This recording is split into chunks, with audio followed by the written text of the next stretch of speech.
Hola, bona nit a tothom. Estem aquí per segona vegada parlant dins la sèrie Autors, obres i persones. I en primer lloc comentar que donem les gràcies al mossèn Joan Torra per haver-nos cedit aquest espai tan privilegiat que és el teatre del Centre Cívic del barri de Montserrat. També donar les gràcies al taller de costura de les mares de l'escola Vall del Gès, que ens han preparat una mica de coca que després prendrem entre tots, i repetir que pretenem que aquest projecte sigui participatiu i que tothom ens faci les aportacions que cregui més convenients. I dit això, presentarem ja de dret el nostre autor d'avui, que és en Marc Capdevila Clapera. Hola. En Marc és de Tona. Sabem que és llicenciat en Humanitats per la UOC, diplomat en Ciències Empresarials per la Unitat de Vic, i que bàsicament és un empresari que en aquests moments treballa en diferents empreses, sobretot amb una que és Terplàstics, amb reciclatge, i també assessora externament a moltes altres de més petites. Sabem també que, juntament amb el seu germà, Joan Capdevila, té una productora amb la que ha fet diferents documentals. Correcte. Si no tinc mal entès, Línia Gutiérrez, Los Fortines de Franco, Túnel 36 i Joan Manent. Correcte, sí. A més és guionista de Sol i Sombra, que és una websèrie. Una websèrie. Juntament amb el teu germà, tinc entès? Sí, nosaltres dos fem els guions i llavors hi ha tot un altre grup de gent que fa la realització, sí. I ara estem ja a la segona temporada, estem gravant la segona temporada. Molt bé, també ets una mica dramaturg. Algú interpretarà alguna obra de teatre que has escrit? Sí, suposo que vaig escriure, tenen un grup de Tona que són molt actius i em van dir que els hi feia gràcia a fer-la i, en fi, està a les seves mans, no hi ha data, però en principi sí. I també has escrit diverses novel·les, dos de les quals tenim aquí. La primera d'elles és Aigua pudenta, la segona La carosenca, sé que n'estàs a punt d'escriure una altra o estàs escrivint una altra i que en tens diverses al calaix. Sí, esperen editor, busquen editor.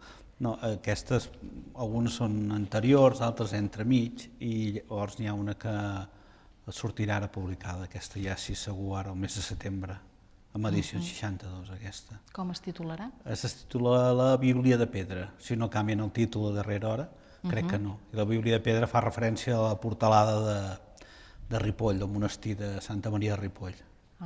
I bé, és una història que passa a l'època quan la van construir al segle XII i gira al voltant d'això. Molt bé. Si tenim ocasió de tornar-ne a parlar més endavant. Sí, per suposat, sí. Jo a mi m'agradaria parlar de les que ja has escrit, per exemple Aigua pudenta, que és la primera obra. Quina és la part forta, la part bona d'això, d'aquesta novel·la que has escrit? Per tu, Bueno, jo no és la primera que vaig escriure, sí que és la primera que vaig publicar, vaig escriure una abans i, bueno, la veritat és que aquesta no m'ha vist mai a la llum, però llavors em vaig engrescar després d'escriure aquella i vaig pensar que estaria bé escriure una novel·la que passés en el meu poble, allà on visc. Hi havia el tema del món dels balnearis que sempre m'ha semblat molt atractiu, per novel·les que he llegit, però per pel·lícules també. M'agrada molt la novel·la aquella del Thomas Mann, La muntanya màgica, que passa tot en un balneari. I bé, Tona és un poble de balnearis.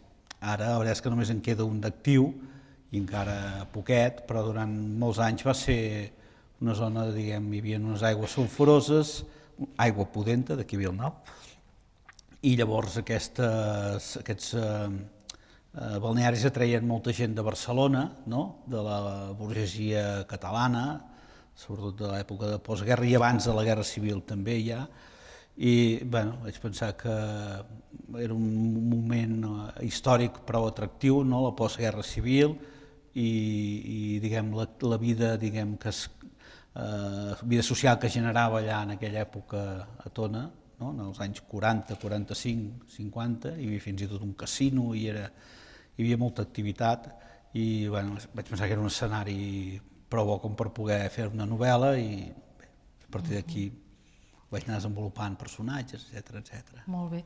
La novel·la gira entorn d'una persona que, diguéssim, té una estructura una mica binària, que va endavant i enrere amb el temps, i juga amb la infantesa del protagonista i la maduresa, quan ja representa que és un avi que té una malaltia que per desgràcia avui dia pateixen molta gent gran, no?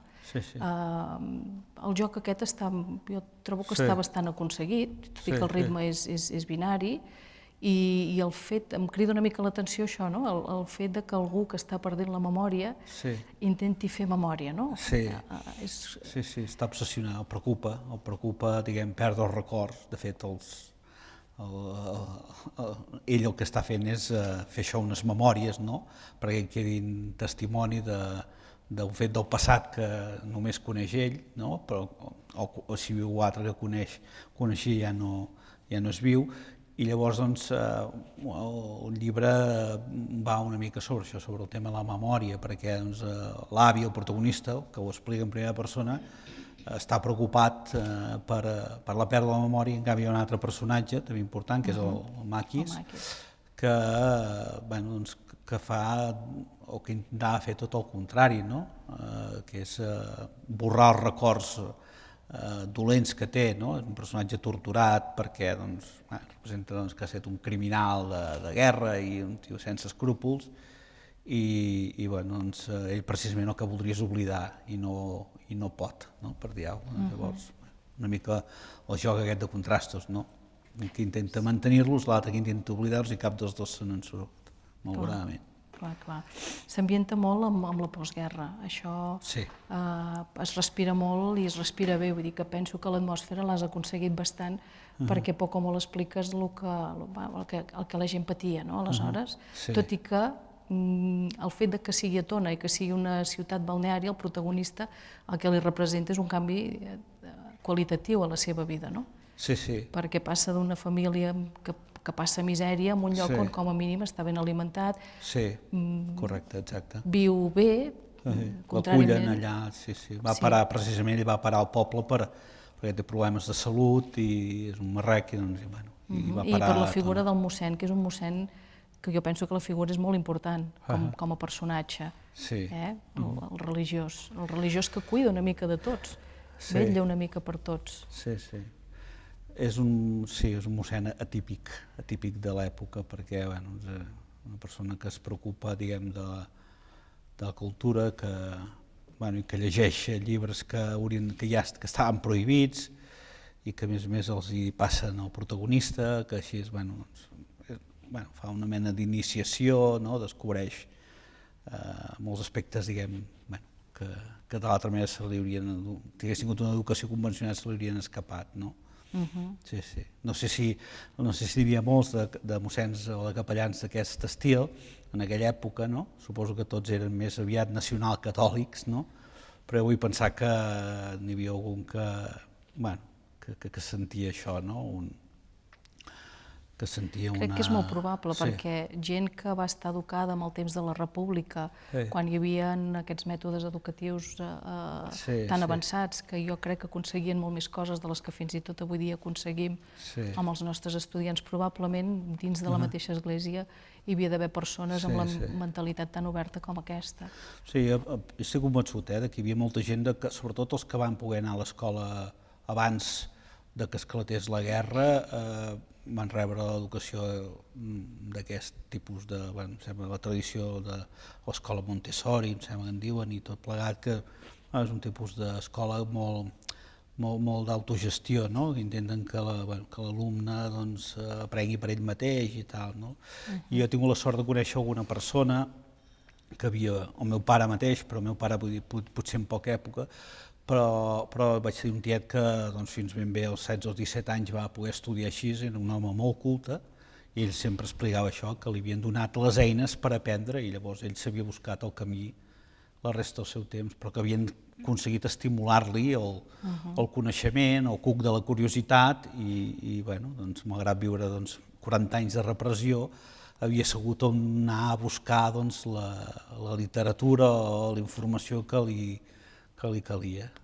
Sí, el personatge, vull dir, una de les coses que jo penso que sorprèn i que agradablement és que té una amplitud de mires tan àmplia gairebé com el mossèn, no? Sí. En aquest sentit. Sí. I que és una persona amb molts recursos, amb un llenguatge molt culte, molt ric, que això està molt bé, aprens, és a dir, a través del protagonista s'ha d'agafar una mica el diccionari i repassar alguns termes, perquè és això, té un llenguatge culte. Sí, la veritat és que sí. Diguem, va tenir la sort de poder diguem, nodrir-se de cultura i, bueno, no sé, seria discutible si un home de la seva edat tindria diguem, el lèxic que utilitzo a vegades, però, bueno... És un poeta, jo crec que sí. Ell és un poeta, en definitiva. El que sí que sorprèn una mica és això, aquesta amplitud de mires, aquesta capacitat d'entendre i d'acceptar algunes coses. Sí, d'acceptar unes coses que fins i tot avui dia serien difícils per a algunes persones. Vull dir que en aquest sentit... Hi ha un abans i un després. La guerra marca no només, diguem, el viure dignament i la misèria, no? Sinó que també marca això, marca la possibilitat, diguem, d'apropar-se culturalment a un món molt interessant, no? Perquè l'època de la República culturalment era una època prou interessant i en canvi després de la guerra es cauen a la foscor més medieval que et puguis imaginar, no? I per tant, els que van tenir, les persones que van tenir la sort, diguem, d'estudiar abans de l'esclat de la Guerra Civil, tenien un nivell de coneixements, no? O com a mínim sabien on anar a buscar els referents. Està bé.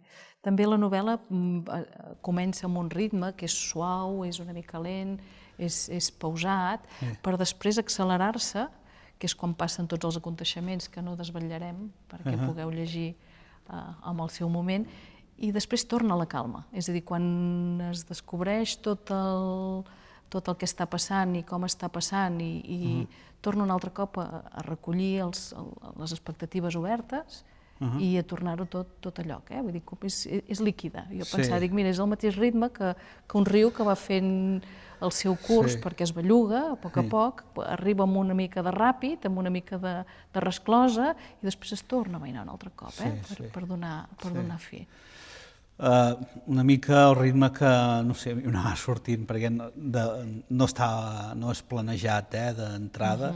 Si l'escrivís ara, potser tindria més mala idea i el planejaria d'una forma, perquè amb el temps vas aprenent trucs i llavors acabes sabent que l'important d'una novel·la és que tingui ritme, i per tant el més important és l'estructura, com organitzes els capítols, com organitzes, diguem, les diferents coses que passen, anar combinant bé de tema d'acció, descripció, temes, tots els elements que la composen.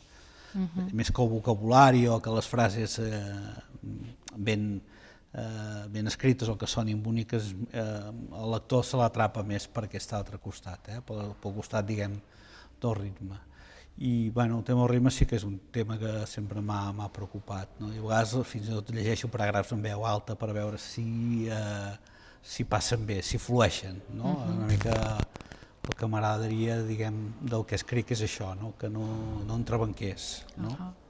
A mi em resulta molt agradable que els llocs siguin llocs coneguts, que parlis de Tona i que parlis, en aquest cas del balneari, però per exemple en el cas de la Querosenca fas moltes referències geogràfiques, de llocs que coneixem, que fan referència a Sau, al Pantà, a Querós, i fins i tot els cognoms són llocs a vegades toponímics, vull dir, de les monges i tot això. Em resulta molt agradable això. Sí, la veritat és que jo penso que els que som de la zona aquesta, però jo penso que tothom qui li agrada, diguem, el tema o que se sent de comarques es pot sentir, diguem, còmode en això. Hi ha molts autors que parlen de Barcelona, no descarto un dia escrigueu sobre això, però la veritat és que d'entrada no sé gaires coses, llavors no... I com que penso que hi ha gent que ho fa i que ho fan prou bé, doncs no sé, a mi sempre m'ha tirat més escriure més en escenaris més rurals, més rústics o menys urbanites, no sé com dir. I familiars, suposo, no? Sí, que resultin familiars, però per exemple ara aquesta que he escrit sobre Ripoll, no és lluny però tampoc sé gaires coses, però m'he informat i m'he sentit també molt còmode perquè a l'entorn s'assembla molt al territori, diguem, de comarques, i llavors doncs a tota la zona de Ripoll, però també de Can Davant, el Montgró i tot això, doncs he intentat informar-me i que la gent que ho llegeixi, sobretot els que siguin d'allà, se sentin com que vull dir que s'hi sentin identificats o que vull dir que no hi hagin almenys doncs gaires fugides d'estudi, vull dir que tot sigui reconeixible. La veritat és que em sento més còmode amb temes així, amb escenaris rurals.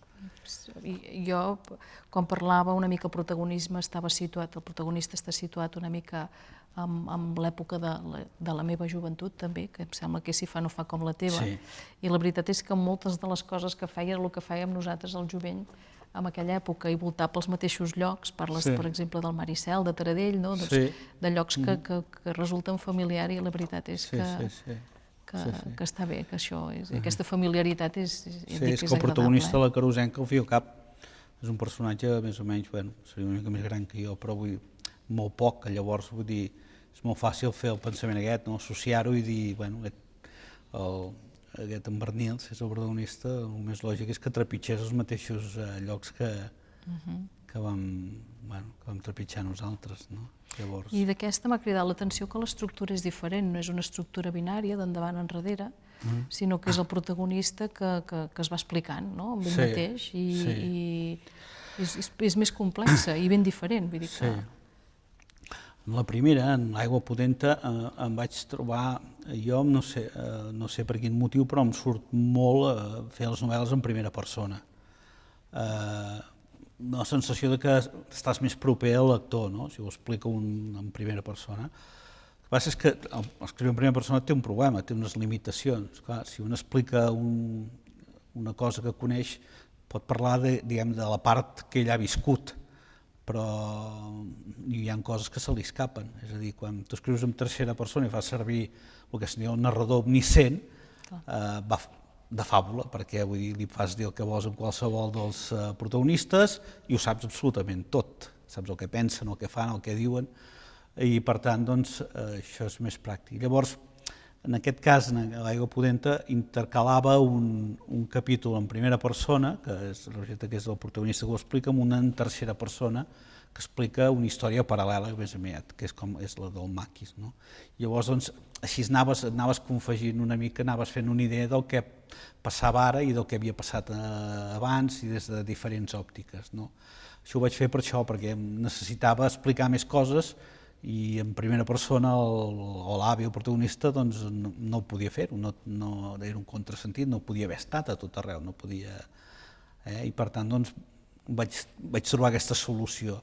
En canvi, a la Carosenca, com que realment és una història explicada en primera persona i és un personatge que ha estat una mala bèstia, per dir alguna cosa, de l'època del negoci fàcil i de l'immobiliària i del totxo i tot plegat, i és una mena no d'acte de contricció, però sí, vull dir, de neteja. Ell mateix fa una mena de neteja espiritual o intenta trobar una manera de sobreviure el que ha deixat enrere. Llavors aquí no em feia cap falta explicar, perquè tot el que calia saber, el protagonista ho podia explicar-ho ell en primera persona. Amb la Carosenca té molta actualitat, perquè bàsicament el protagonista és el mateix protagonista de les nostres crisis de la bombolla immobiliària, vull dir que i mor de lo mateix, diguéssim, igual que puja, torna a baixar. Però sí que fa com un renéixer a través de la Carosenca, que no deixa de ser l'antítesi del que ell estava fent, perquè el sistema de treball de l'empresa clàssica tradicional n'és un i pel benefici, el cooperativisme en principi, que també s'està posant molt de moda a hores d'ara, parteix d'altres valors, oi? Sí, està clar, vull dir, qualsevol persona, diguem, que hagi fet negocis en l'època daurada, doncs els primers 10 anys del mil·lenni, és el capitalisme més neoliberal, més escarnat. Llavors, parlar-hi del cooperativisme amb un personatge així és un far de riure per ell, no? I m'expliques a mi si tots som amos i cada persona un vot, tot això.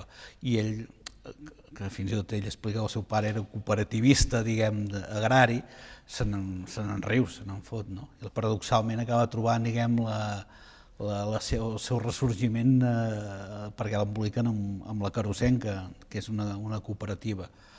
Però sí, també volia ser això una mica, no? Perquè vull dir, aquesta novel·la em van ajudar a editar-la una fundació en favor del cooperativisme i em van demanar aviam si podia fer una novel·la que tractés el tema aquest, i com que jo tenia al cap fer una novel·la sobre la crisi, i el personatge el tenia molt clar, el Barnils el veia molt ben radiografiat, doncs me vaig sumar les dues idees i vaig pensar que una bona sortida a una època com aquella podia ser el cooperativisme, perquè quan un es troba sense feina o el negoci se n'hi ha anat en orris, això, ressorgir tot sol, la veritat és que costa molt. Llavors tots busquem companys de viatge, busquem gent que et complementi, jo sé fer això, tu saps fer l'altre, i el cooperativisme, no ens enganyem, vull dir, és una eina molt bona per això, i la veritat és que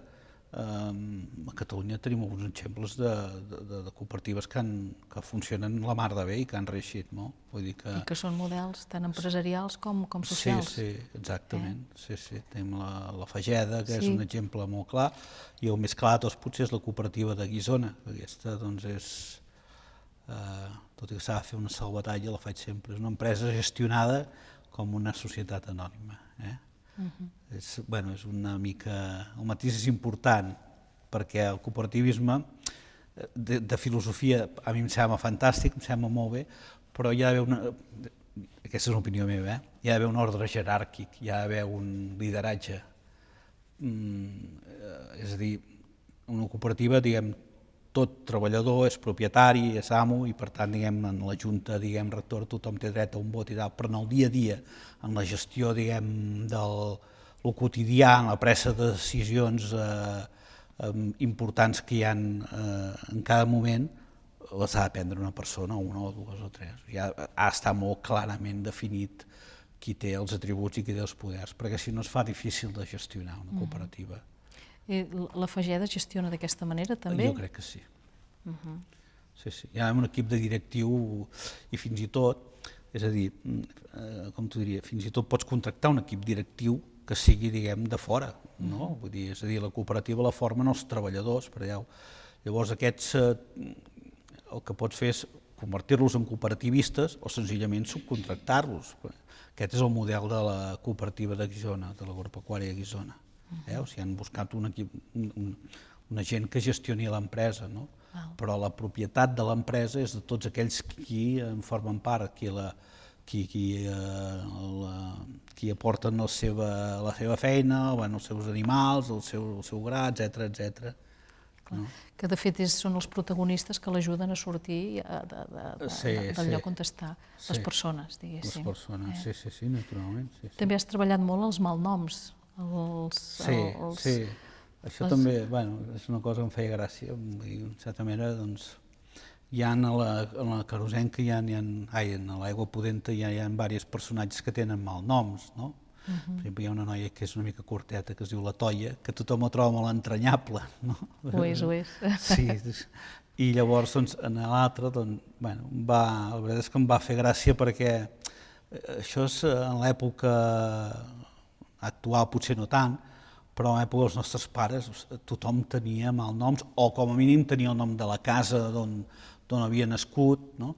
Però fins i tot si entraves en una empresa, en una fàbrica, no? Jo de jovenet vaig tenir l'oportunitat de treballar en una fàbrica de pells, de curtits, i allà tothom tenia un mal nom, increïble. O sigui, hi havia persones que jo no sabia ni com se deien. O sigui, durant els anys que vaig estar allà no es vaig sentir dir en tal o en allò, alguns amb molta mala bava, a més, no? I bueno, la idea aquesta del mal nom i de que, com li diu un dels veïns de la novel·la, el protagonista, diu, el nom te'l posen quan neixes i no saben res sobre tu. Per tant, el nom no diu res sobre la teva manera de ser, el mal nom et defineix a la perfecció, perquè te l'han posat els que et coneixen, ja, o que saben com ets, no? I per tant t'han penjat la llufa, no? I bé, em va fer gràcia i llavors vaig decidir que tots han de tenir... I no només un, en varis, Tots tenen varis, sí. Sí, exacte, n'hi ha que a més de varis. Està molt bé. El personatge principal és un personatge que exerceix molt l'autocrítica. És molt difícil ser tan crític amb un mateix com ho és aquest personatge. Vull dir que... Això em va preocupar molt, perquè jo no sabia si quedaria gaire versemblant, un malparit, parlant clar, perquè el personatge és un malparit, no? Doncs fes aquesta autocrítica. Llavors, vaig donar-hi moltes voltes, la manera de fer, perquè fos creïble, no? I, bé, no sé si me'n vaig sortir o no, però m'hi vaig esforçar molt. Llavors, vull dir, vaig intentar que les causes que li fan fer autocrítica fossin molt severes, no? Que és el suïcidi del seu soci, amic i tal, no? Vull dir, coses que el sotraguessin fort, no? Per fer-ho, perquè és clar, jo necessitava que fes aquesta autocrítica, no? Clar, si no, com expliques el que has fet, no? Ell no ho explica en rient-se'n, ell diu, hòstia, és que ara és una bèstia, és clar, va arribar un punt que estava al mig i tot anava bé d'allò i no em parava a reflexionar res. És ara que dic, hòstia, les van fotre molt grosses, no?